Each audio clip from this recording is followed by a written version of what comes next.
En développement durable et en éco-ingénierie. Merci beaucoup d'être avec nous.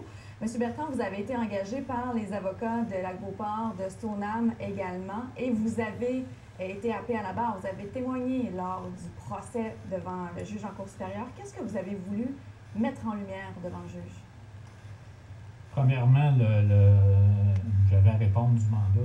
J'avais reçu des avocats qui concernaient 3 questions. C'est très important. Je pourrais revenir après ça sur les périphériques. C'est bon, on met les bases. Oui. Voilà. Alors, on m'a demandé, M. Bertrand, regardez si le RCI, pour trois aspects, c'est-à-dire la notion de pente, de couverture végétale et d'installation septique, s'il y a des fondements scientifiques qui permettent à la CMQ d'utiliser ces 3 éléments-là pour supporter son RCI. Quelles étaient vos conclusions? J'en ai pas trouvé.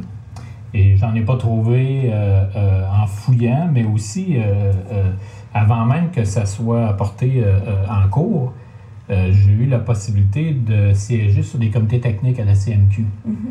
C'est lorsqu'on a appris que c'était emmené en cours, on nous a retirés en fait de ce comité-là, mais moi j'étais sur le comité. Et M. Morneau était là et les autres experts qui ont témoigné. Qui est monsieur, rappelez-nous pour les téléspectateurs, qui est M. Morneau? M. Morneau, je pense, c'est le coordonnateur, son titre exact, le coordonnateur à la CMQ, je pense, de tout ce du côté de la CMQ. C'est ce qui s'occupe de la protection de l'eau potable. Moi, je vais poser la question à chaque fois, est-ce qu'on a des données, est-ce qu'on a des rapports qui supportent le fait qu'on met X % en pente, X % en couverture végétale? La réponse a toujours été non. Fait que ça, c'est un élément. Mais j'ai quand même fait des propres recherches, je ne suis pas resté là. J'ai fait des recherches. D'ailleurs, le juge a noté que j'avais 53 références dans le document que j'ai déposé. Alors moi, je n'ai pas trouvé les fondements techniques et scientifiques. J'ai donc répondu aux avocats en disant, moi, je n'ai rien trouvé par rapport aux 3 questions que vous m'avez demandées. Donc, si on comprend bien, vous n'avez rien trouvé qui pouvait justifier, selon vous, un tel règlement? Que ça ne justifiait pas à partir des paramètres de notion de pente. Oui. Parce qu'il faut bien comprendre une chose, c'est que on peut bien parler du lac Saint-Charles. Je suis un peu en périphérie, là. On peut parler du lac Saint-Charles si on veut. On peut parler qu'il se dégrade, mais il n'y a aucun lien qui a été établi entre la dégradation du lac, s'il y a dégradation, et le fait qu'il y ait des humains qui vivent autour. C'est très important, ça. Un lac peut se dégrader par lui-même sans qu'il n'y ait personne autour. Il y a plein de lacs dans les parcs nationaux, il n'y a jamais eu personne autour, puis ils sont vieillis, là. Il y a des cyanobactéries dedans, des plantes aquatiques. Le lien entre les deux n'a pas été fait. Dans le dossier du lac Saint-Charles et des gens, moi, je n'ai pas trouvé de lien entre les deux. Il y a des présomptions, mais il n'y a pas de lien scientifiquement solide pour relier un État avec le fait qu'il y ait des gens autour. Bien, justement, selon vous, vous doutez de la méthodologie également. Moi, je doute de la méthodologie du RCI. Ça, je vais être bien clair là-dessus, parce que dans un média, on a rapporté mes propos, puis je vais les corriger, je vais en profiter.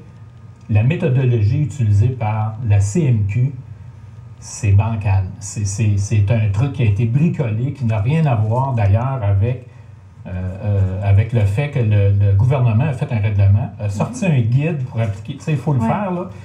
Il y a un guide qui existait pour appliquer une méthode de protection de l'eau potable. Oui. Bien avant. Et on l'a vu, le juge en a fait référence dans son jugement. Il y a un règlement, tous les éléments existaient. Comment a-t-on pu rater, au moment où on faisait les bases du RCI, comment a-t-on pu rater le fait qu'il existait de la littérature disponible sur Internet, sur le site du ministère de l'Environnement? Ce que vous dites, c'est que la CMQ aurait dû se tourner vers ce guide-là du ministère. Non seulement elle aurait dû, mais c'est une obligation légale. Ouais. Est-ce qu'il y a eu un manque de rigueur de la part de la CMQ?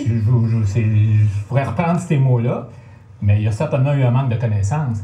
Et à mon avis, le ministère de l'Environnement aurait dû intervenir.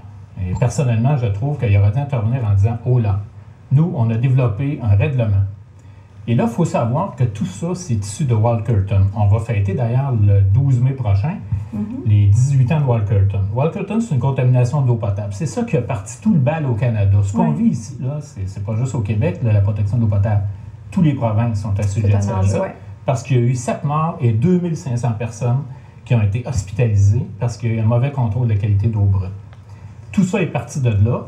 Et nous, on est arrivé au Québec avec un règlement de protection, une méthodologie et tous les détails techniques, un guide pour aider les municipalités. Comment la CMQ a pu passer aux côtés de ça? Moi, ça m'apparaît incroyable. Avez-vous une réponse à votre question ou pas? C'est incompréhensible. Le ministère de l'Environnement aurait dû mettre un frein à tout ça et dire un instant, venez vous asseoir, là, il y a un règlement. Puis même, dans certains cas, à l'époque, il parlait même de financer les municipalités pour appliquer le guide et le règlement. Je ne sais pas où ça en est, cette histoire-là. Mais ça, c'est comme, on va rester excusez l'anglicisme, pending.